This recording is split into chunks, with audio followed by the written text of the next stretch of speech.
Hi, welcome to Grateful Acres Farmstead. Today we are going to make some potato soup from the pantry shelf. So let's get to it. Alright, to get started with our potato soup, this is the star of the show. Our Idaho Spuds dehydrated hash brown potatoes. I absolutely love these. If you don't have these on your pantry shelf, it'd be a great addition. I don't dehydrate my own potatoes because this is so much more cost effective in so many ways, and I'd rather use my potatoes for other things, anything that we grow. All right, I already have my potatoes in my pan. This is going to be a one-pot meal, so you may as well just do it all in here. I will link the recipe in the description below. I also have the water. Now for hash browns, you're going to want the equal parts of potatoes and water, well, liquid. And I'm not going to really add any seasoning at this point because we have seasoning coming in later on for the soup. If I was doing just hash browns, I would definitely add some seasoning. All right, we're going to put the lid on there and we're going to let those sit for 20 minutes to soften up. All right. To continue on with the potato soup, the potatoes have been sitting in the boiling water for 20 minutes now. So you can see how fluffy those are. They're ready. This would be like using the frozen hash browns. Easier to store though because they're on the pantry shelf. All right, the next thing we're going to add is a 1/3 cup of country gravy mix. If you don't have this, I do have a recipe for this. But if you don't want to use country gravy mix, then you can do a couple of things. You could add a can of beans that you've pureed a little bit so that it's a creamier soup. You can make a roux with flour and fat, some seasonings, but I just figured this is so much easier. You could add potato flakes to make it thicker, chowder type. You can add cream or milk at the end to make it creamier as well. If you don't want it like that, then just do this. You could also add some pureed vegetables at the end, like potatoes or carrots, and that would make it a really nice thick soup. So I'm going to add these, and I'm also going to add the fat now. The reason I'm going to do that is because I want the fat for the gravy mix, but I also want to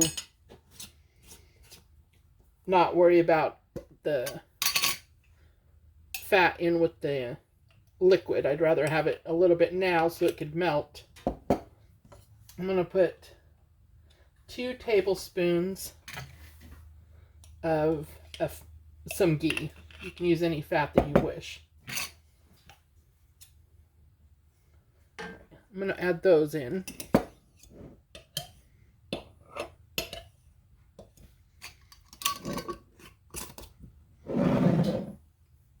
I do have the stove on low right now, the burner.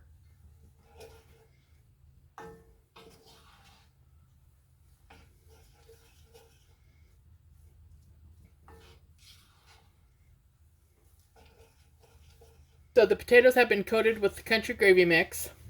If you want it thicker, more like a chowder, then you're going to add less liquid. If you want it more soup-like, you're going to add more liquid. We are also, add some meat if you want. We have some chicken turkey that we've canned up in the past. But today we're going to add the chicken corn chowder to that. So I do have liquid in here. There's probably about 1.5 cups of liquid. And then I'm also going to add about this other 1.5 cups of liquid, which is some chicken bone broth that we previously canned. If I need to, I can add some water, or I can add this chicken bone broth. I'm not going to add milk because I've added the country gravy. And with all my videos, in order to save the lid a little bit, I always put a butter knife underneath the can opener. And then that way, when you open it, you don't damage the lid. So if you need to put leftovers in here, or if you need the jar for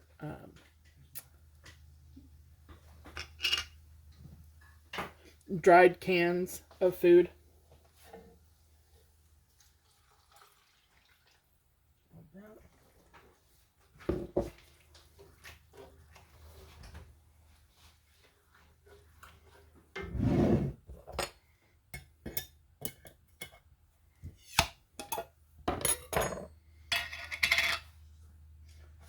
Always remember to pour down your utensil so that it doesn't splosh up on you.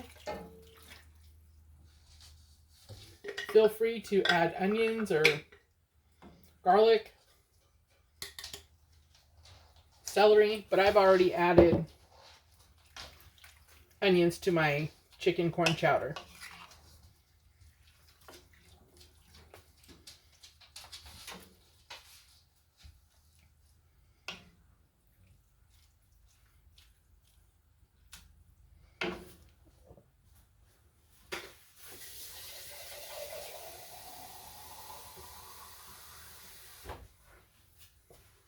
Alright, so I'm going to add just a little more water so that we have a little bit more liquid in there.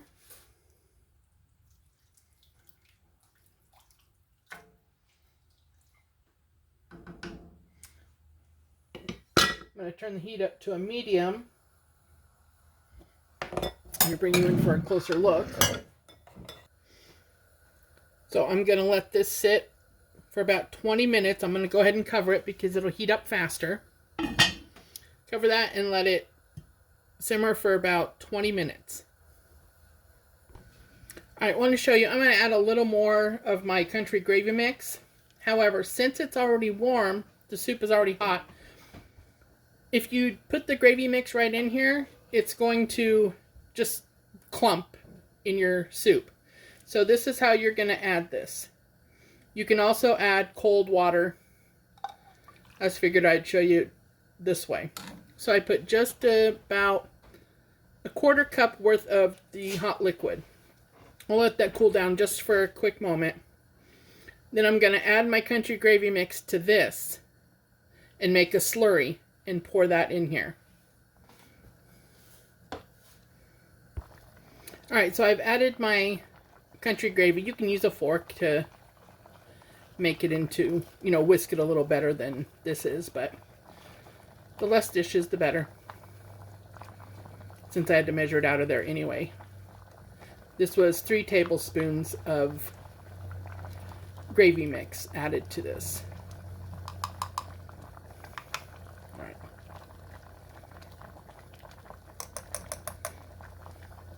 So can you see that slurry? It's not perfect, but it's because I didn't whisk it.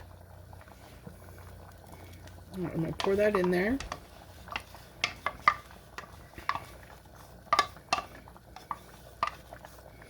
Alright, and that should really start to thicken it up.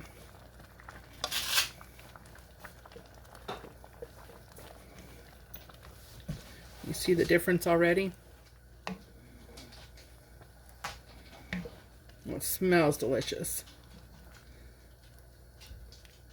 Alright, I'm going to let that simmer just a few more minutes with the lid off.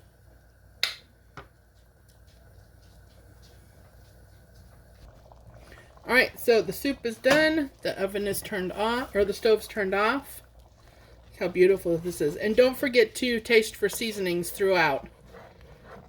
Make sure it's looking good. Look at that. That looks amazing. I'm sure it tastes amazing too. Thank you so much for watching. Please share this video with anyone you think might enjoy it or it might be helpful to. Please like and subscribe and have a blessed week. Bye.